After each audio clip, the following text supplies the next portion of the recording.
December 17, 1944.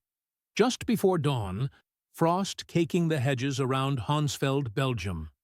A Tiger's Maybach engine coughed, staggered, and fell silent. SS Obersturmbannführer Jochen Peiper slammed his palm on the turret ring, a metallic crack in the dark. The driver tried the starter again. Nothing. The gauge needle sat on empty. The reserve was dry as well. Behind Peiper, the armored spearhead chosen to break the American line, dozens of tanks, hundreds of half-tracks, and thousands of Waffen-SS troops, idled to immobility, steel statues on cold earth for lack of gasoline. Then the fog lifted off a prize. The Americans had vacated their forward positions in haste. Coffee still steamed in mugs, fires guttered in oil drums, and stacked by the thousands were 5-gallon cans, olive drab, stenciled, the Allied jerry can borrowed from a German design. Peiper's men pried one open. The sharp, sweet bite of high-octane fuel cut the air. They began feeding American gasoline to German engines as Peiper paced the rows, counting. Tens of thousands of gallons. Enough, he realized, to revive his column and push toward the Meuse. The arithmetic initially felt like salvation.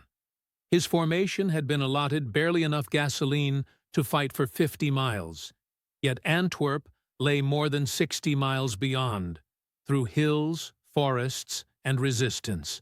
"Capture enemy stocks," Peiper had been told, "and you will make it." But as the cans clattered and funnels gurgled, another thought crept in. What Germany would guard with a regiment, the Americans had left by a roadside. If they could afford to abandon so much, what did that say about the war? 6 months earlier, the truth had been inked in a report Albert Speer carried to Hitler. Allied bombers had shattered Germany's synthetic fuel lifeline. Plants at Leuna, Porlitz, Blechhammer, names that had once meant millions of tons, were crippled. Output crashed by roughly 90%. In 1944, the United States produced about 1.8 billion barrels of crude oil. German production, including synthetic and Romanian output, totaled near 33 million. A mechanized empire without petroleum was a contradiction in terms. On paper, the Ardennes Offensive masked the shortage with audacity. The code name was Wacht am Rhein. The weather would ground Allied aircraft. Surprise would paralyze the front. Bridge seizures by special operations units would hasten the breakthrough. But the fuel tables were unforgiving. Staff officers estimated the drive to the Meuse alone would require 4.5 million gallons. Only a fraction of that was in German hands when the first artillery flashed on December 16th. Peiper knew the math. A gifted, ruthless commander of 29, he had learned on the Eastern Front that fuel outranked bullets. His orders emphasized conservation. Engines off during halts. Tanks nose to tail to reduce idling. American fuel dumps the priority objective. Yet his column crawled from the start. Roads that looked like highways on German maps proved to be farm lanes. Traffic clogged. A single U.S. reconnaissance platoon at Lanzerath, 18 men, delayed his advance for hours. Tigers burned fuel, doing nothing. Honsfeld felt like reprieve. It was not even a major depot, just a forward refueling point for the U.S. 99th Infantry Division. And still, Peiper's men found pyramids of cans 3 meters high and stretching across open ground. The gasoline was a mix of motor fuel and aviation-grade stuff, sometimes too hot for finicky German engines designed for lower octane. Mechanics adjusted jets and timing on the fly. In a small office, a sergeant found manifests tracing the gasoline's path. Texas fields to East Coast ports, across the Atlantic to Britain, over the Channel to Normandy, then by truck through France and Belgium, all in a matter of weeks. Nearby, Newspapers reported a new pipeline from Cherbourg to Verdun, capable of pushing hundreds of thousands of gallons daily. For Piper, it was a glimpse into an enemy's supply machine that ran on a scale beyond German experience. That machine had names. Pluto, pipeline under the ocean, fed fuel beneath the English Channel. Inland, U.S. engineers laid a web of POL, petroleum oil lubricants, pipelines that soon delivered close to 1 million gallons a day in some sectors. The Red Ball Express, a largely African-American truck operation, had already hauled over 400,000 tons of supplies across France, burning more fuel in its own engines than German Army Group B received in a month. American divisions were standardized, their parts interchangeable, their vehicles efficient by comparison. A Sherman tank used under 1 gallon per mile, while a Tiger could gulp more than 2.5 in combat. By December, First Army routinely recorded daily fuel receipts over 1.25 million gallons, and most days it issued less than it received, growing reserves while fighting. Piper's route took him through Boulingen, Ligneville, Malmedy. The massacre there, 84 American prisoners shot in a snowy field, would stain his name and shadow the campaign. Fuel obsession touched even that crime. Piper later claimed he could not spare gasoline to transport captives. His spearhead pressed toward Stavelot and the Meuse, and there American engineers made the strategic truth visible in fire. Stavelot's depot sprawled over acres, cans stacked like hay bales. As Piper's lead elements closed in on the afternoon of December 17th, U.S. engineers from the 291st Battalion pulled fuses and lit fuses. White phosphorus grenades arced. Gasoline trails flashed. A wall of flame roared up and black smoke twisted into the winter sky. More than 2 million gallons burned in that single inferno. Across the sector, as German units threatened other stores, American units did the same.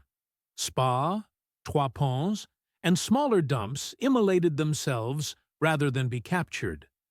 In the first week, the Americans deliberately destroyed upward of 8 million gallons, surplus by their standards, decisive denial by German ones.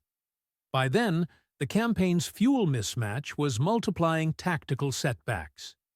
Engineers blew bridges ahead of Piper at Trois Ponts and elsewhere, forcing detours that cost time and gasoline. Terrain dragged consumption higher. Panthers and Tigers labored up grades, through constricted villages, across muddy shoulders. The maintenance officer for Piper's regiment later tallied tens of thousands of gallons burned in 2 days. Captured stocks did not keep pace. Signals intercepts told American commanders that German tanks were running on fumes, and orders went out. Leave no gasoline behind. Overhead, weather remained the wild card Hitler had counted on, but only for a while. As skies cleared on December 23rd, Allied aircraft swarmed. Thunderbolts and Marauders drank fuel at rates that would have grounded the Luftwaffe for weeks, and then rearmed and flew again. The same day, C-47s dropped supplies into Bastogne, including gasoline in drums and jerry cans. More fuel was airlifted in a day to a besieged town than Piper's entire battle group could scrape together. German logistics were collapsing in parallel. Civilians had given up private car travel years earlier. The Navy stayed in port. Flight training shrank to a fraction of what it had been. In the field, an army still reliant on horse-drawn wagons tried to sustain a mechanized thrust. Complication piled on complication. A motley fleet of German, Czech, French, and Soviet vehicles needed different oils, parts, and tools. The Americans heated coffee with what the Germans were conserving for tanks. By December 20th, Piper's radio crackled with bad news. Supply convoys cut to pieces from the air. No relief coming. On the 21st, surrounded around La Glaise, with perhaps 1,000 gallons left, He faced a bleak choice: fight once more or keep enough fuel to withdraw. He chose survival. The last night of the 23rd into the 24th, his men destroyed what they could not move. 39 armored vehicles remained mechanically sound but immobilized. They were scuttled with the last shells and gasoline. Piper slipped away on foot through the snow. Of roughly 5,000 who set out with him, a fraction returned. News of the burned caches, of the millions of gallons casually denied to the attacker, spread through German headquarters. Some officers understood immediately. An opponent who could afford to waste what you lacked could not be beaten by brilliant maneuvers alone. Hitler dismissed photographs of flaming depots as fabrications. Speer, reading refinery output reports, did not. The numbers were the verdict. The U.S. was producing the majority share of the world's oil and roughly half of its manufactured goods.